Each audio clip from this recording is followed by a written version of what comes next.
On a cold Tuesday night, everything began with a distant rumble, a sound so faint it could have been thunder. But Aisha, a mother of 3, recognized it instantly. She froze. Motorcycles.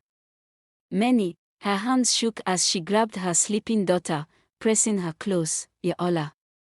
Not tonight, she whispered. The villagers had heard rumors all week. Another kidnapping in a nearby village, another group taken away into the forest. Security forces were stretched thin, overwhelmed.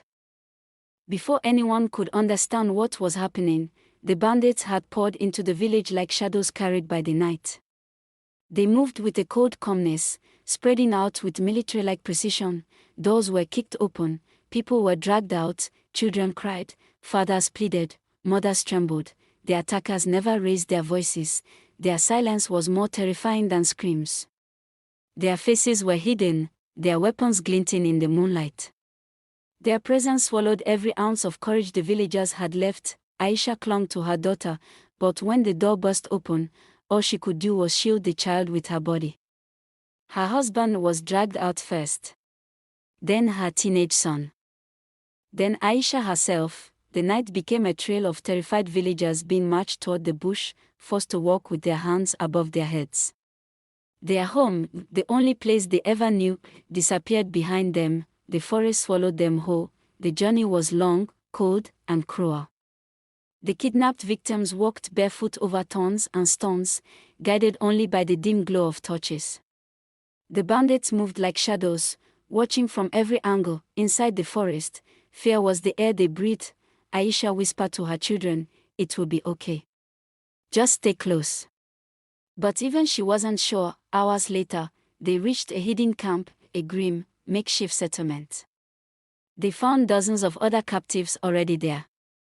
Sitting on the ground, silent except for quiet sobs and whispered prayers, one elderly man muttered, "They take more every week. More and more. Even whole villages." His voice carried the burden of someone who had seen too much.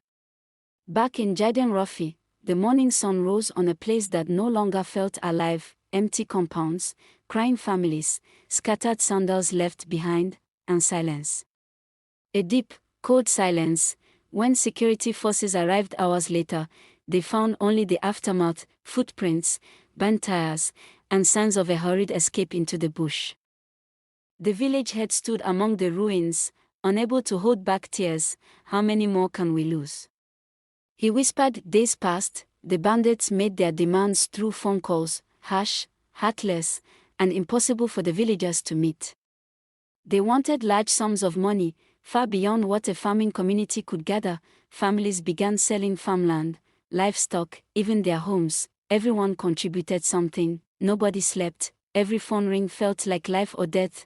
Aisha's husband's voice was heard once, weak but alive. "Keep praying," he said. The call ended abruptly. Meanwhile, the captives remained deep in the forest, hungry, terrified, and uncertain of their fate. Bandits walked past them like shadows. Faceless and unpredictable, Aisha held her children tightly each night, telling them stories from the Quran, praying that the darkness would not claim them. One night, her young daughter whispered, "Mama, will we ever go home?" Aisha swallowed her tears. "Inshallah," she said softly, "if God is with us, we will." On the 10th day, a local vigilante group and security forces launched a joint operation. They had traced the bandits deeper into the forest, a dangerous mission, but the only hope for rescue. Helicopters circled, vigilantes advanced on foot. The forest, usually quiet, trembled with tension. Aisha heard the distant noise first,